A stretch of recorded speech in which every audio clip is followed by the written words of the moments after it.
¿Por qué? Porque el caso de Celia Ramos, ella falleció en el año 1997 luego de ser sometida a una esterilización forzada durante el régimen de Alberto Fujimori, llega a la Corte Interamericana de Derechos Humanos. Es el primer caso que llega hasta la Corte Interamericana de las esterilizaciones forzadas. Buenas noches, señora Sedano, ¿cómo está? Buenas noches. Doctora Sedano, buenas noches. Está Buenas usted noches. en Guatemala, ¿no? Desde allí nos está atendiendo, ¿verdad? En este momento me encuentro en Washington, D.C., a partir de la próxima semana en Guatemala. Perfecto, muchas gracias por concedernos, estos minutos, estos momentos, a pesar de que usted está en actividades fuera, David. Gracias a ustedes. Mi primera pregunta es, ¿qué elementos han permitido que este caso llegue hasta la Corte Interamericana de Derechos Humanos? El caso de Celia Ramos Durán, una de las 18 víctimas mortales de la política fujimorista de esterilizaciones forzadas, se presentó ante la Comisión Interamericana de Derechos Humanos el 2010. Pasaron muchos años, la Corte admitió la petición que se presentó y finalmente la Corte emitió un informe de fondo donde encuentra responsable al Estado peruano y le ordena hacer justicia, repararla, adoptar medidas de no repetición.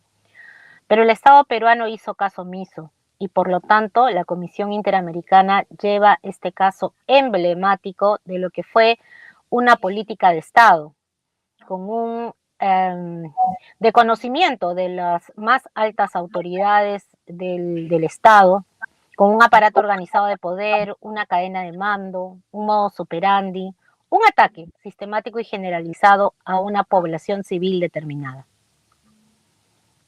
Ahora, la señora Celia sufrió un paro respiratorio después de la operación de la llamada anticoncepción quirúrgica, entre comillas, voluntaria. Pero el personal de salud, el centro de salud, no fue capaz de asistirla, de atenderla. Este es la principal evidencia de la incapacidad del Estado para eso, para atenderla. ¿O hay otras más? Para quienes quieran tomar conocimiento del caso de Celia Ramos, la Defensoría del Pueblo tiene el caso documentado en su informe defensorial número 27 del año 1999. Celia Ramos, como muchas de las miles de víctimas de esterilizaciones forzadas, recordemos que el registro de víctimas de esterilizaciones forzadas hasta febrero del 2025 tiene registradas a por lo menos 6.982 mujeres. Celia Ramos, al igual que las miles de víctimas, fue acosada, captada por el centro, por lo que era la posta, el caserío de La Legua, distrito de Catacaos, en Piura. ¿En qué época? En el año 1997, en un contexto donde en Perú, todos los que estamos aquí sabemos, había conflicto armado interno, había una pobreza y pobreza extrema. Más de la mitad de la población en el Perú era pobre, donde, como aún ahora, no se respetaba el derecho al consentimiento previo, libre, informado, por escrito cuando se trata de métodos irreversibles. Ella, cuando fue a la posta, empezaron a acosarla. Lo vamos a escuchar el día 22 de parte de sus hijas, ¿no? De su hija, que va a prestar ahí su testimonio, que era pequeña, pero recuerda vivamente que fue visitada, ¿no? No una vez, 5 veces, como suele pasar en varios de estos casos, ¿no? Que hemos escuchado a miles de víctimas. Y de ahí no se le brinda la información correcta, completa, veraz. Se le dice que es una operación sencilla, como quitarse una muela. ¿Y dónde la operan? En una posta. Cuando ella sufre este paro cardiorrespiratorio por la medicina que le dieron, No existía en ese momento una unidad de cuidados intensivos. Imagínense en el año 97. Hoy en una posta en el Perú, en zona rural, no salvan la vida de una persona que sufre esa complicación. La tuvieron que llevar a una clínica, un mes después ella fallece. Aquí entonces hay delitos contra contra la libertad personal, contra la integridad, contra la salud y por supuesto contra la vida. Y eso en el marco de un programa nacional, de una política de Estado.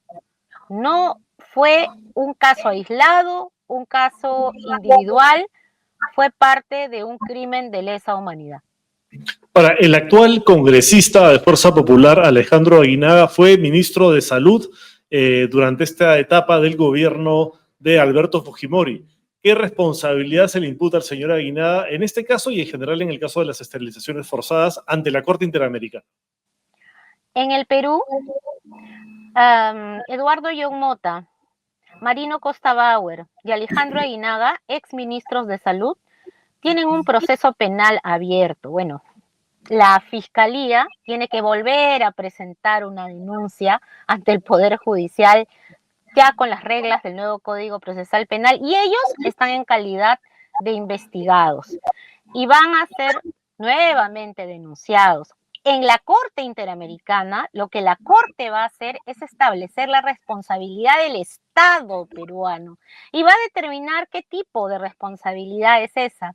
Nosotras vamos a argumentar y a presentar pruebas de que es un crimen de lesa humanidad, porque cumple con todos los supuestos del crimen de lesa humanidad, ¿no? Vamos a escuchar a la Comisión Interamericana de Derechos Humanos, al Estado también, a testigos y a peritos ese día. Pero ya una vez que se establezca la responsabilidad del Estado peruano por este crimen de lesa humanidad y la imprescriptibilidad del mismo, la justicia penal peruana tendrá que hacer su labor, pero no de esta manera, como lo ha venido haciendo, ¿no? De una manera negligente, de una manera estamos ya 27 años luchando por justicia en el Perú. Doctora Sedano, entonces usted dice va luego a Guatemala porque es allí en donde se desarrollará la audiencia de la Corte Interamericana de Derechos Humanos el jueves 22 de mayo a las 10 de la mañana. Cuéntenos, 9 por favor, de la mañana Guatemala, 10 de la mañana Perú. 10 de la mañana hora de Perú, 9 de la mañana hora Guatemala. Y se transmite por el YouTube de la Corte Interamericana. Por el YouTube de la Corte Interamericana, perfecto. Resúmanos en qué va a consistir, quiénes van a tomar la palabra, además de ustedes como abogadas de la víctima, ¿no? De la señora Celia Ramos, ¿quiénes más? Sus familiares, del lado del Estado peruano, ¿quiénes tomarían la palabra? Por favor, explíquenos.